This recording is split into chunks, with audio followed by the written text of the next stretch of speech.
Dear students, अस्सलाम वालेकुम। घर रहें, महफूज रहें, मंजिल की जानिब बढ़ते रहें। Today is 7 August and the day is Friday. Students, आइए चलते हैं हम आज के अपने स्टडी प्लान की तरफ। सबसे पहले हम लोग साइंस स्टडी करेंगे। Unit number 7, the study of matter. Words meaning: visible, नज़र आना; डिज़ॉल्व्ड, हल होना; इनसॉल्युबल, ना हल पजीर; टिनी, बहुत छोटे; स्केप्स, गायब होना। Open your books, page number 68। Previous lesson में हम लोगों ने हाफ स्टडी किया था, आज हम उससे आगे स्टडी करेंगे। मिक्सचर्स।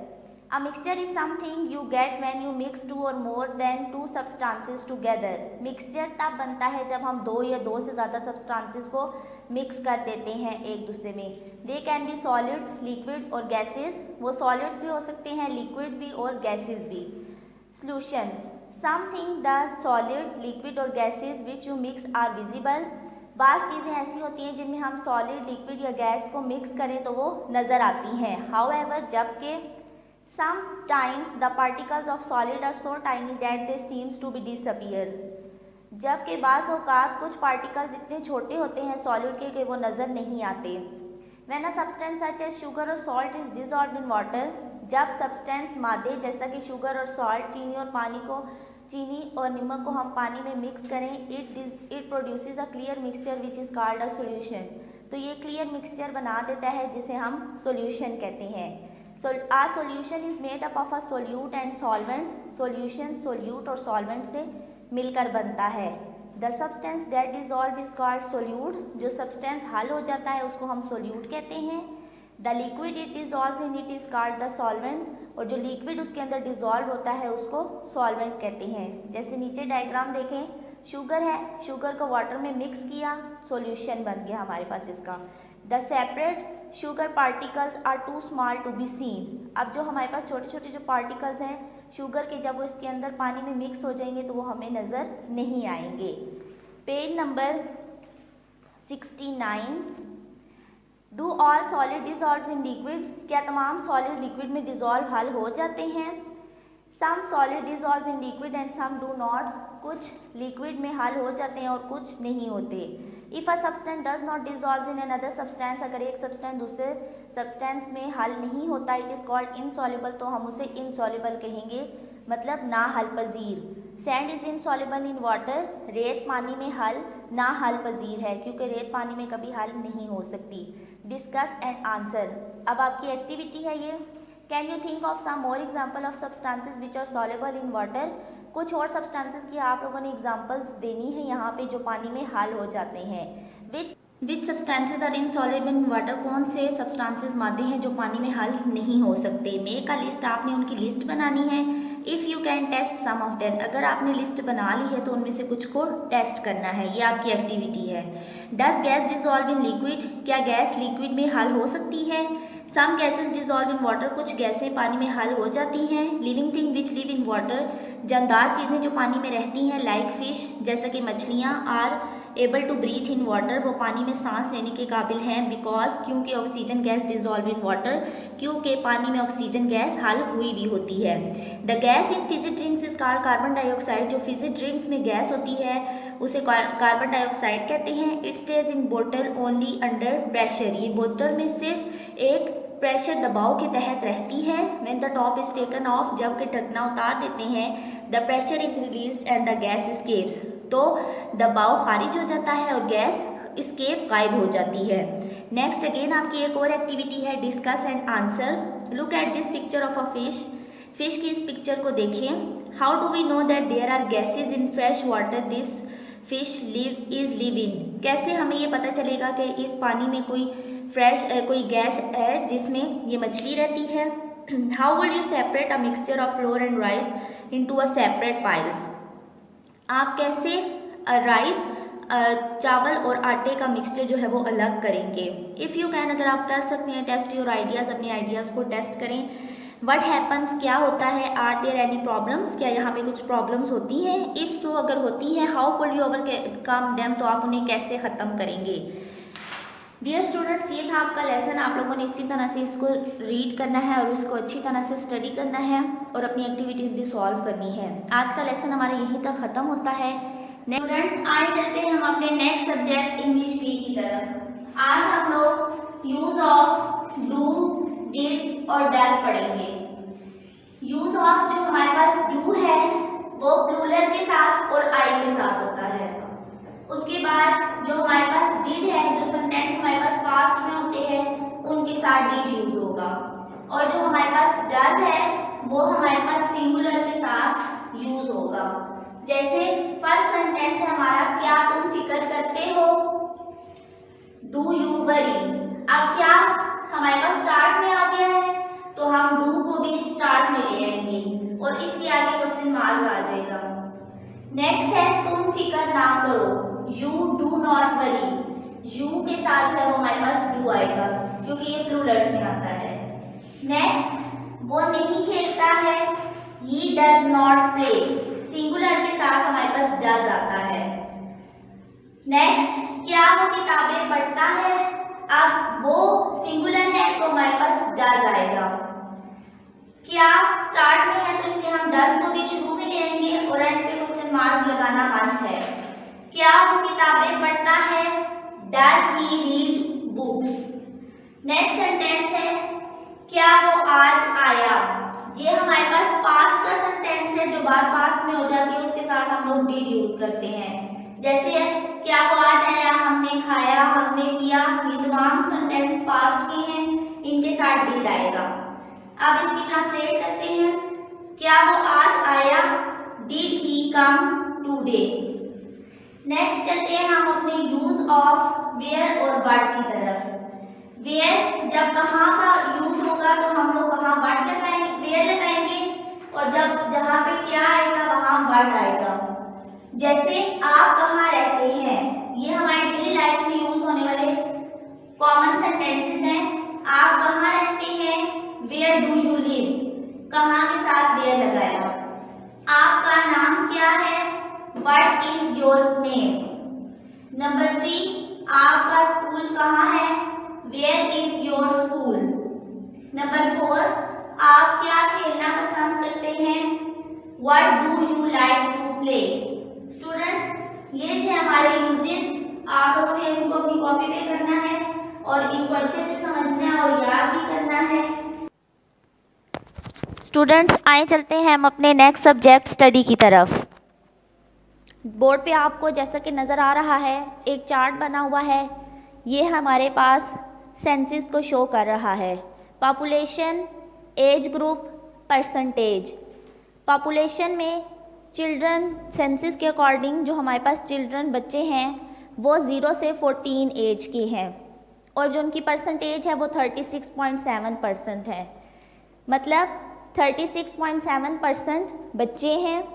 अडल्ट्स, बालिग या नौजवान कितने हैं, 15 to 64 ईयर्स, और इनकी परसेंटेज है 59.1%।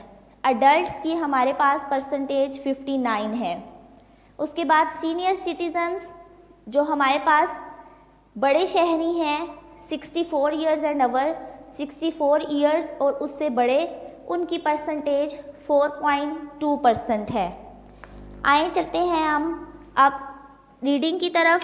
Open your books, page number 59। This chart shows the estimated figures age wise of the population in Pakistan. ये जो आपको चार्ट बोर्ड पे नज़र आ रहा है, जो मैंने अभी आपको ब्रीफ किया है, ये हमारे पास फिगर्स इनकी एज वाइज और उनकी परसेंटेज जो पाकिस्तान में सेंसिस मरदमशुमारी हुई थी उसके मुताबिक जितने भी लोगों की, बच्चों की या सीनियर सिटीजन्स की एज थी और उनकी परसेंटेज थी और कितनी आबादी थी, वो सब इस पाई चार्ट में एक्सप्लेन की गई है। अब हम रीडिंग स्टार्ट करते हैं। We can learn a lot from this chart. इस चार्ट से हमें बहुत कुछ सीखने को मिला। Think about these questions. इन सवालात के बारे में सोचें। How many schools will be needed in 5 years. 5 सालों में कितने स्कूलों की ज़रूरत है। How many people in the country work to earn money. कितने लोगों को मुल्क में पैसा कमाने के लिए काम करने की ज़रूरत है। Do you think most families are large और स्मॉल? क्या आप सोच सकते हैं कि ज़्यादातर ख़ानदान बड़े हैं या छोटे हैं? Are there many old people in the countries? क्या मुल्क में बूढ़े लोग भी हैं? What does this tell you? ये आपको क्या बताता है? Next, page number 60.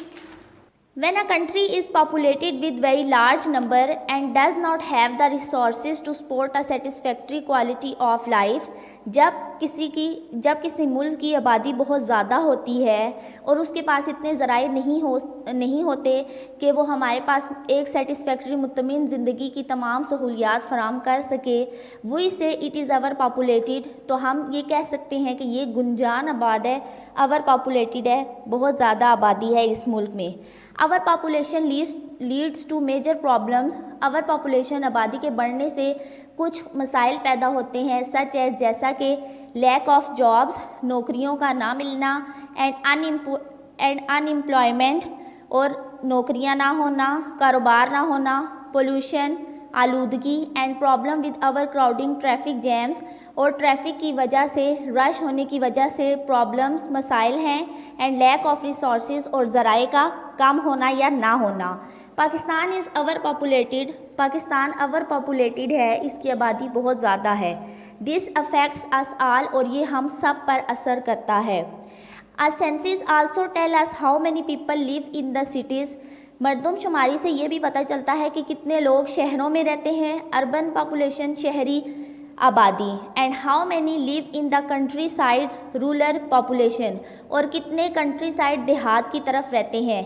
This pie chart show us these figure. इस पाई चार्ट में आप देख सकते हैं कि अर्बन पॉपुलेशन 36% है और रूरल पॉपुलेशन 64% है. स्टूडेंट्स, ये थी आज की आप लोगों की रीडिंग. नेक्स्ट आप लोगों ने इसको 2-3 बार अच्छे से रीड करना है और इसको अच्छे से समझना है. स्टूडेंट्स, आज चलते हैं हम अपने नेक्स्ट सब्जेक्ट मैथ्स की तरफ. प्रीवियस लेसन में हम लोगों ने ऐड और सब्ट्रैक्ट के क्वेश्चंस किए थे. आज हम लोग मल्टीप्लाई और डिवाइड के करेंगे. पेज नंबर 100 पे है आपका क्वेश्चन नंबर 6, मल्टीप्लाई. ए पार्ट 38.3 मल्टीप्लाई 5. स्टूडेंट्स, पहले हम एक डिजिट पता करते हैं कि अगर हम उसको मल्टीप्लाई करें तो उसे कैसे करेंगे. नेक्स्ट हम लोग 2 डिजिट्स वाला करेंगे. देखिए हमारे पास 38.3 मल्टीप्लाई 5. फर्स्ट हमारे पास 5 है, इसको हमने 3 से भी मल्टीप्लाई करना है, 8 से भी और 3 से भी. पहले हम 5 को 3 से करते हैं. 5 3 are 15, 5 लिखेंगे और 1 कैरी देंगे. इसी तरह हम 5 को 8 से मल्टीप्लाई करेंगे. 5 8 are 40, 40 में हम 1 प्लस करेंगे, 41, 1 लिखेंगे, 4 कैरी देंगे. 5 3 are 15, 15 में 4 प्लस करें, 19. ये था आपका फर्स्ट पार्ट. अब इसके बाकी पार्ट्स आप लोगों ने प्रैक्टिस करने और अच्छे से समझने हैं.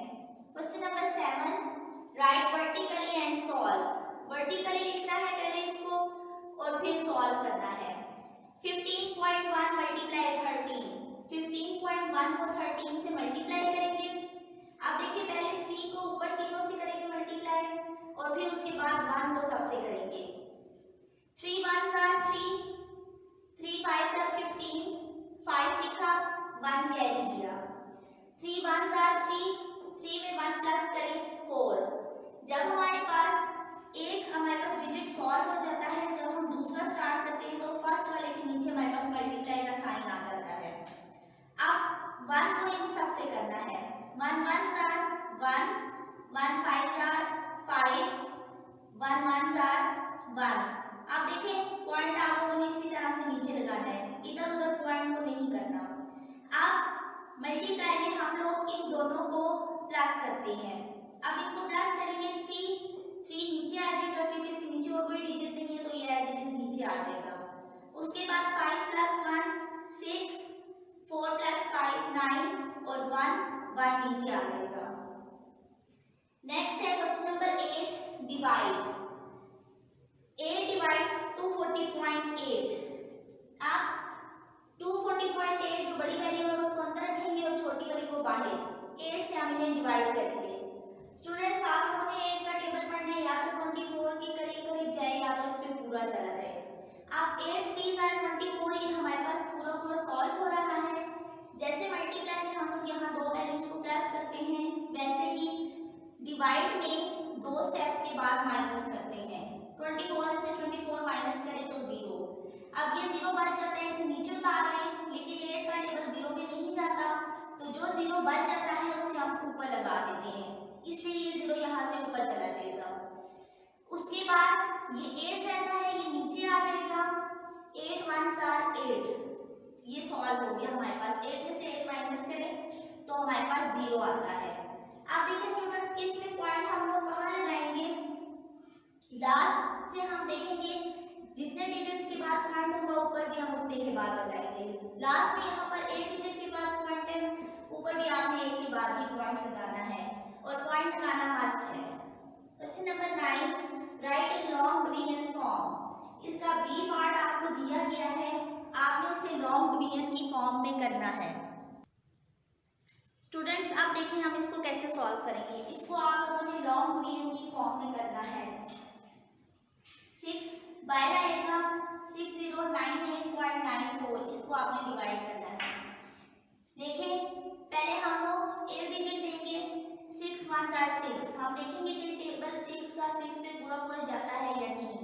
6 1s are 6 पूरा पूरा चला गया। 6 में से 6 माइनस करें तो यहाँ आप 0 भी लिख सकते हैं। उसके बाद देखिए स्टूडेंट्स, दोबारा एक 0 रिमेनिंग है। मैंने आपको पहले बताया था जो 0 रह जाएगा वो हमारे पास ऊपर चला जाता है।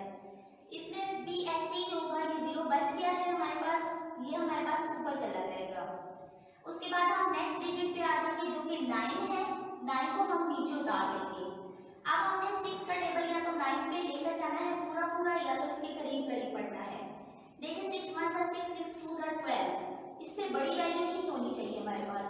6 2s are 12 बड़ा हो जाएगा, हम 6 1s are 6 करेंगे। अब 9 में से 6 माइनस करें 3 आ जाता है। अब 6 का टेबल 3 पे नहीं जा सकता, इसलिए हम लोगों ने इस 8 को इस 3 के साथ नीचे उतार के ये 38 बना लिया है। अब हमें ये देखना है कि 6 का टेबल 38 पे जाता है। 6 का टेबल पढ़े 6 1s are 6, 6 2s are 12, 6 3s are 18, 6 4s are 24, 6 5s are 30, 6 6s are 36। अब देखिए 6 6s are 36, 6 7s are 42, 38 से बड़ा हो जाएगा, इसलिए हमने 6 6s are 36 किया। अब 36 में से आप माइनस करें, 8 में से 6 माइनस करें 2, 3 में से 3 माइनस करें तो यहाँ पर 0 आ जाता है। अब यहाँ 2 रह गया, 2 का टेबल 6 पे नहीं जा सकता, हम इस 9 को साथ नीचे उतार लेंगे। 9 को नीचे उतारने से 29 बन गया है। अब 6 का टेबल 29 के करीब करीब लेके जाएंगे। 6 4s are 24 होता है। 6 5s are अगर हम करें तो 30 होता है। 30 बड़ा हो जाएगा 29 में से, इसलिए हमने 6 4s are 24 किया। 9 में से 4 माइनस करें तो 5 आता है। 2 में से 2 माइनस करेंगे तो 0। अब यहाँ पे 5 रह जाता है, साथ ही इस 4 को यहाँ पर नीचे उतार लेंगे। 54 बन गया। 6 9s are 54। आप देखिए स्टूडेंट्स, यहाँ पर एंड पे 8 डिजिट था, यहाँ पर हमने 1 के बाद पॉइंट लगा लिया। यहाँ पर 2 है एंड से 1 2, ऊपर आंसर में 1 और 2 वैल्यूज के बाद हम लोग पॉइंट लगाएंगे। स्टूडेंट्स ये था आज का आप लोगों का लेसन। बाकी पार्ट्स आप लोगों ने इसके अच्छे से प्रैक्टिस करने हैं। नेक्स्ट लेसन में दोबारा मिलेंगे। अल्लाह हाफिज।